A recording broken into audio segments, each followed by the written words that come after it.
Dia bapak-bapak, ibu-ibu yang juga menjadi bagian dari kesedihan kita.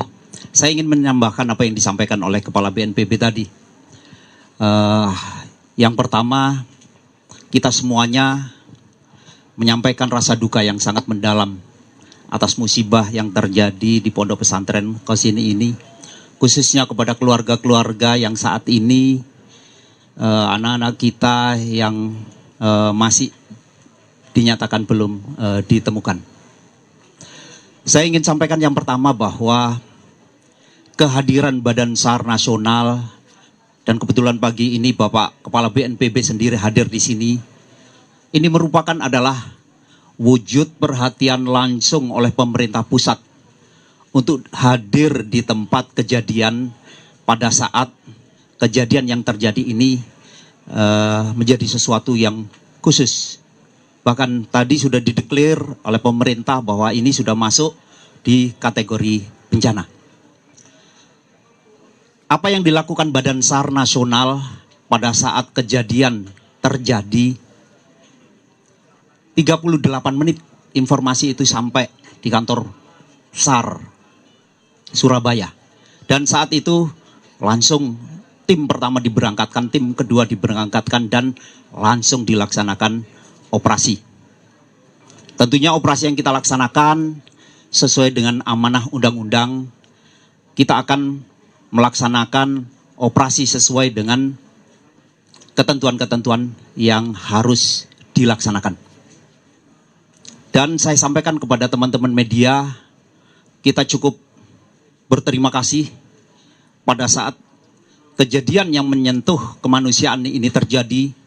Ada 65 instansi yang tergabung dengan jumlah personil 300, pagi ini total 379 personil yang tergabung dalam operasi gabungan ini. Kemudian pada saat kita sama-sama mengetahui bahwa kondisi kejadian merupakan reruntuhan dari 3 lantai dan ada bangunan lantai keempat yang sedang dibangun. Terjadi di sini sebenarnya merupakan material-material beton yang bertumpuk-tumpuk. Sehingga dari kondisi ini, kalau dalam istilah SAR, tipe reruntuhannya sebenarnya tipe pancake. Harus dilaksanakan penanganan khusus. Pada saat begitu tim SAR hadir, melaksanakan assessment dengan fasilitas yang dimiliki, kita mendetek masih ada beberapa korban yang memungkinkan masih bisa kita selamatkan. Sehingga pada saat itu Badan SAR Nasional langsung mengirim Badan SAR Special Group yang dari kantor pusat.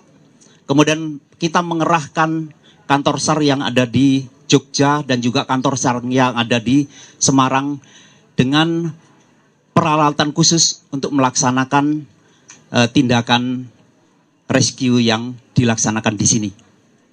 Jadi saya sampaikan bahwa pada saat ada korban yang memungkinkan masih bisa kita selamatkan, prinsip Basarnas atau visi dari Search and Rescue Internasional bahwa satu nyawa itu menjadi aset negara yang tidak bisa dihitung nilainya. Karena memungkinkan, apalagi di sini yang menjadi korban adalah anak-anak kita. Yang memungkinkan bisa membawa negeri ini mudah-mudahan bisa lebih baik. Karena itu operasi yang kita laksanakan benar-benar serius, menggunakan aturan-aturan yang ada. Dan teman-teman juga tahu bahwa kemampuan Badan SAR Nasional tergabung dalam International Search and Rescue Advisor Group. Kita memiliki sertifikat untuk penanganan khusus. Sehingga apa yang kita lakukan, disitulah kadang-kadang kita butuh teman-teman media untuk bisa mensosialisasikan kepada masyarakat.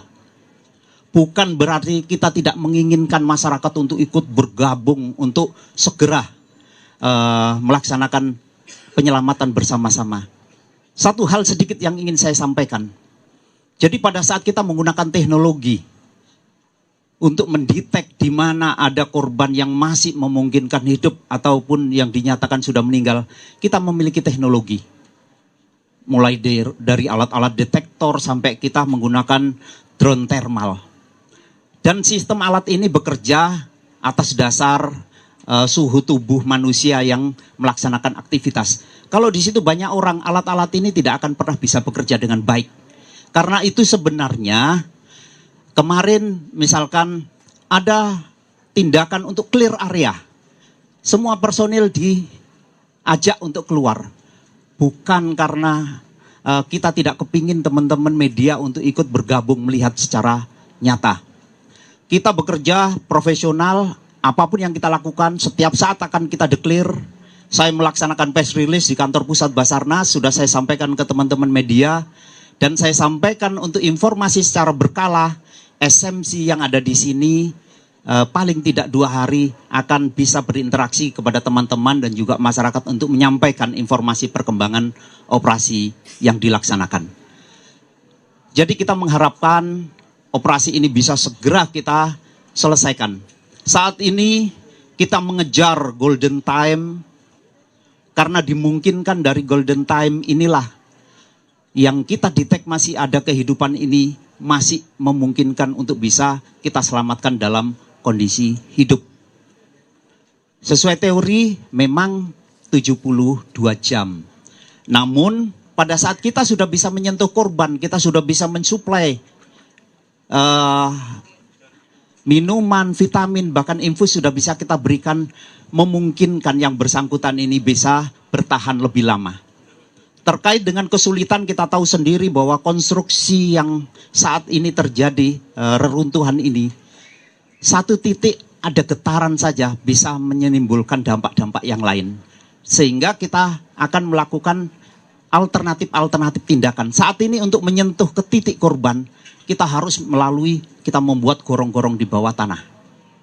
Dan kalau kita tahu konstruksi awal dari permukaan dasar dari bangunan ini merupakan timbunan-timbunan dari bangunan-bangunan lama.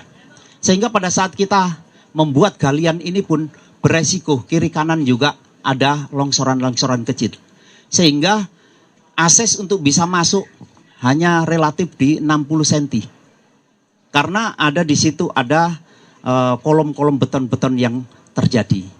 Dan itulah sebenarnya yang kita hadapi, bukan berarti kita tidak kepingin terbuka masyarakat untuk bergabung, tapi untuk dipahami bahwa pada saat kita melaksanakan tugas khusus dalam rescue ini memang perlu adanya clear area, misalkan seperti itu. Nah secara teknis mungkin nanti dari